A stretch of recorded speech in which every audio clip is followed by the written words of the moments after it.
I am one of those academics, the faculty that we heard about in the other talks, and totally in awe of what Edinburgh have been doing. So I don't know what to say in terms of what we're going to talk about here from TU Dublin's perspective, but we are on a journey. We're probably very early on in that journey.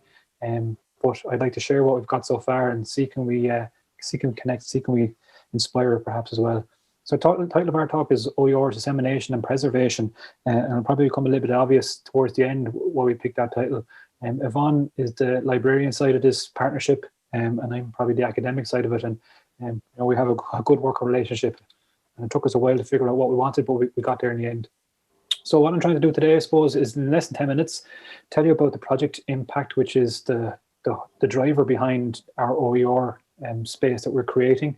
And that falls under the share work package. And within the share work package, the resource itself, the space is called TOTAL, and TOTAL stands for TU Dublin Open Teaching and Learning.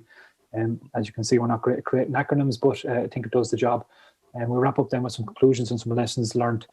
So I'll try and keep on time, try and catch up some time maybe as well.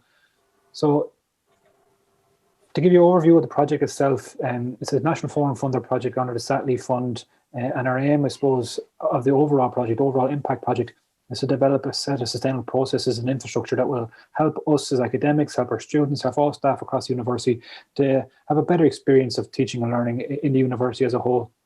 Also about culture change, I suppose, and we had to start somewhere. And we found kind of solace, I suppose, in our tagline and our value set. So community, capacity, and culture are three values that we're trying to create, to change, to bring together. There's a great book by Greg McKeown called Essentialism, the Discipline, Pursuit of Excellence, or Pursuit of Less, sorry. And it was given to me because I'm probably an example of the image on the left-hand side, kind of the circle with lots of arrows coming out of it, lots of energy being spent in lots of different directions and not actually ever getting much done. And the person said to me, look, you're this person on the left-hand side, you need to be more like that image on the right-hand side, put all your efforts into one direction. And if you look at the distance traveled, it's the sum of all the arrows on the left-hand side image is equal to the length traveled by the right-hand side image. So, the idea of that kind of chimed at me when I took on board the project management of the impact project. Look, we're looking to make big changes. We're looking to make a big step forward in certain areas, particularly focused on sustainable culture change. So how can we change the culture to a more sustainable practice? From the practical side of things, recycling and reducing waste and reducing energy, to how can we keep our careers sustainable? How can we not burn out? So sustainable in the broadest sense of the word. We also have values in the university of being brave, being bold. For a while, we were the only TU in Ireland. Cork and Kerry have come together under the badge of MTU recently, which is great. And as technological universities, we have a chance to be disruptive. We're not a traditional university. We don't pretend to be either. So we have an opportunity to be a little bit different. And at the moment, we're in the middle of creating an educational model in TU Dublin, and hopefully this project will shape and inform the creation of an education model that will set out the value set, the philosophy of education in TU Dublin that is distinctive and different. So the project itself, the impact project itself, where the OER space sits within, is divided under 5 work packages. So if we start at kind of 11 o'clock, we have the share work package, and that's the one we're going to focus on a lot today as part of the rest of this chat. But quickly run through the rest and just to give you an overview of what the project is all about. We have a develop work package, which focuses on the creation of an academic or staff who teach framework for professional development, and one that's aligned to career progression. And also within that then is how do we develop and promote program team teaching as opposed to individual modules being taught by individual lecturers, and it kind of become very siloed. How can we create a team culture and team assessments, team teaching, and so on. The third work package then is integrate. TU Dublin came about from the integration and creation of a new university from the old DIT, IT Blanchetown and IT Tala. So we're in the process of harmonisation. It's not easy by any stretch of the imagination, but we're getting there. And I suppose the integrate work package was about bringing all our values, all our experience, all our expertise together from across the university in relation to teaching and learning, and to seed and fund projects that will give us our difference factor. The Celebrate workstream then is about celebrating the excellence in teaching and learning that is across the university. And we've had festivals, we've had Christmas markets. At the moment, we're designing our summer sessions event. We deliberately don't want to have conferences. We don't want to have kind of sitting back lots of speakers and maybe the doers aren't getting a chance to talk about what they're doing and to talk with others. So the celebration events are definitely for the on-the-ground staff and those who have put in enormous effort from an academic perspective over the last couple of months, particularly with COVID, in transitioning and translating their teaching into an online space, and just to celebrate their practice. And finally then, sustain is where we bring all the 4 other work packages together. At the end of this year, in academic year, the impact project will probably go into hibernation. It was a 1-year funded effort, but the question now is, how do we sustain this going forward? How do we, if we are going to keep this OER that we've developed, this OER space that we developed open and running, how are we going to do that? So some very hard questions, and I don't think we have the answers, but maybe collectively we can bang our heads and see if we figure it out. So we're going to focus on the share and just a little bit more detail on each of those work packages. So what we hope to achieve from share was a usable and useful open teaching, learning and assessment knowledge space. So, listen to the chat around Edinburgh's production, deliberately not having a centralized space. We kind of went the opposite direction, I suppose, for good or for bad, to have that centralized space, to have a fulcrum, to have a focal point for the university. And then you can see, the key points for the other work packages. We're not going to spend too much time looking at those because we're going to focus on the share one today. So to create share, I struggled a lot as project manager. I was kind of put in a position of trying to put the right people into the right work packages to get the right outputs. However, if you look at this process I went through was kind of twofold. It was conceptual first of all, and it was practical. If we go practical as a first point, I did not know how to do this. I'm not a technical person. I don't know about hosting. I don't know about all those details of archiving and so on, but I know someone who did.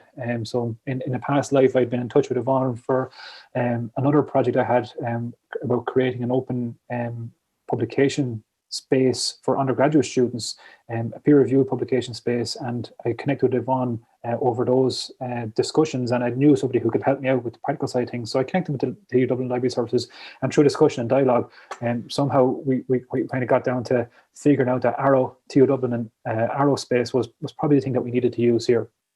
From a conceptual perspective then, again, I didn't have all the answers. I'm an enthusiastic amateur from an OER perspective, but I knew of people who were way more advanced, way more knowledgeable than me, and I needed to connect with that community and ask them questions and see as a collection of critical friends, a community of critical friends even, how could we design and co-create and curate and consolidate this set of ideas that we wanted. So putting the practical and conceptual together, we came up with Total.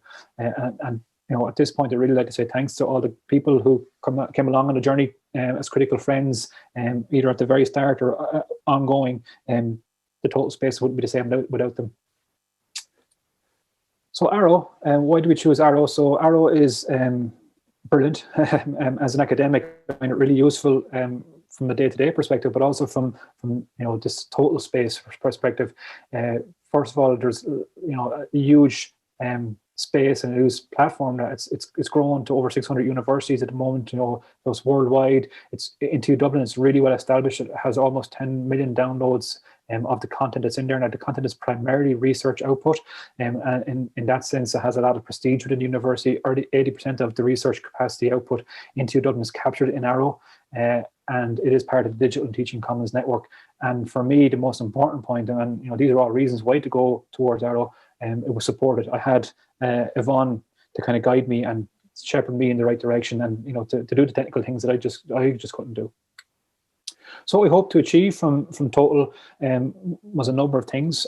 First of all, and kind of to chime in with a lot of the speakers earlier on today, to raise the profile of OER and open in general, to get it on the radar of other academics who, maybe haven't had a need to connect with the librarians in TU Dublin or elsewhere and understand the benefit of open and OER. From a teaching perspective, there's an awful lot of effort goes into teaching, creating resources, but there's very little records of all that. So sometimes all that effort doesn't equal a record. And then in TU Dublin, again, to pushing the boundaries a little bit, to be disruptive, to try and bridge this research and teaching nexus gap. At the moment, particularly in TU Dublin, there seem to be two strands, the research academic, the research focus academic and the teaching focus academic, and sometimes the two of those don't ever overlap.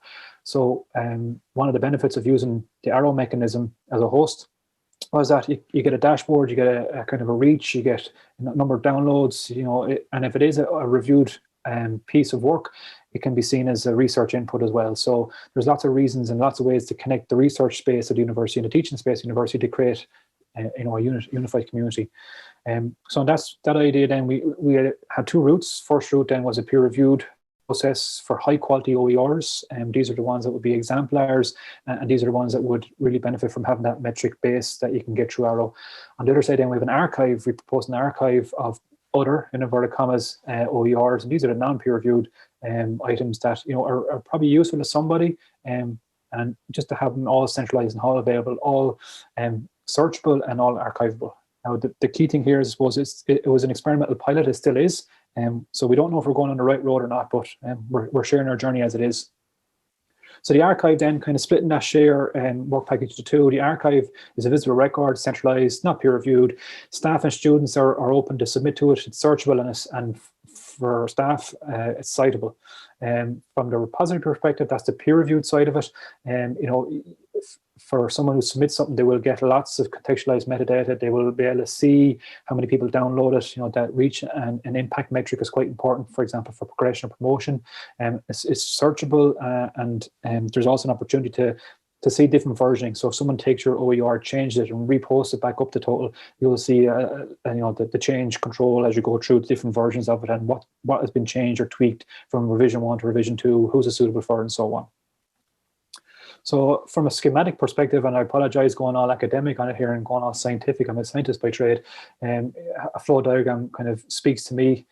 So we have the archive on one side, that's non-peer-reviewed, and the stuff that goes in there will be kind of keynote lectures, events, websites, reports, project outputs, things that are great to have in a central space that you can find and point to and cite and share and download from wherever you are in the world. But mainly for this talk, we're going to focus on the OER repository, and within this then the peer review process is based around the design of the repository. So if we zoom in a little bit on just the peer review side, so when somebody submits OER to the repository, they have kind of two stages of submission, and the review process is based around that as well. The first stage is pre-submission, it's the design phase, and there's certain things that are required to be to be done, I suppose, in design to get you ready to submit. So for example, the license, this Creative Commons 4.0, that's a default, but in Arrow you have to click a button to allow you to move to the next stage before you can, and that says that you're approving it under a CC 4.0 license. Simple things that we probably would do anyway under instructional design 101 type stuff, relevance, learning outcomes, universal design, UDL principles have been used so that the resources is useful and usable by as many people as possible, clear relevance. Then we have the recommended stuff from design perspective. Can you break a big resource into smaller resources, the granularization of the resource, so that you don't need to download the whole book, you don't need to tweak the whole book, you might take one chapter of that book. So can you make it into bite-sized chunks? Can you include students as co-producers or producers? And I think it was mentioned earlier on as well, it doesn't need to be from first principles. Can you repurpose existing stuff and upskill it, upcycle it? And again, it's not a requirement, it's a recommendation, again, to get more people interested in and aware of OER and the benefits of it. On the submit side then, and again, this is part of the review process, these are the questions that are asked under the acquired box. Is there an author profile there? Is the metadata there, and is the OER current, and is there a way to maintain the currency of the OER? And then under the recommended side of things, is there scholarship behind this OER? Can we point to a paper, for example, to give confidence to other users that this will work in certain situations? Is there a case study after being carried out, for example? And then there's an ability to mirror access. So if you're hosting somewhere else and you want to host in total, can we link the two of them up? So the peer review system takes the two required boxes and applies that then to the submitted OER, and if they tick all those required boxes, then they're deemed reviewed and they are allowed to be hosted in the OER repository. Lessons learned very quickly. First of all, it's good to chat. If I hadn't spoken to Yvonne a number of years ago about the Shore Journal Conference, the Shore J Journal, I wouldn't have known how to do this. I wouldn't know where to start. Even when I did know where to start, I didn't know what to do. So I had to go to the community. So, in the last presentation you've seen, it takes a village. definitely took a village to create, you know, the total space and where we are now. Without those people that were willing to give their time to think, to listen, to talk to me, we would be nowhere. And it's definitely an experiment. You know, close your eyes, open your mind, see what will come, and imagine things and try it out, suck it and see. And then, you know, the preservation concept is what we're doing is we're sowing a load of acorns, and we're hoping to see a few oaks starting to grow in a little while. And, you know, it'll take a long time before those oaks are majestic trees, but you got to sow them to see them. So that's where we're at now. And we are on a journey. We haven't quite completed that journey. And if people have ideas or suggestions on how to make it better, please do get in touch. You have a Twitter handle there, barry.ryan@tudublin.ie is my email address. And, you know, looking forward to questions and any type of assistance. Anyone wants to get involved, you're more than welcome. Thank you very much.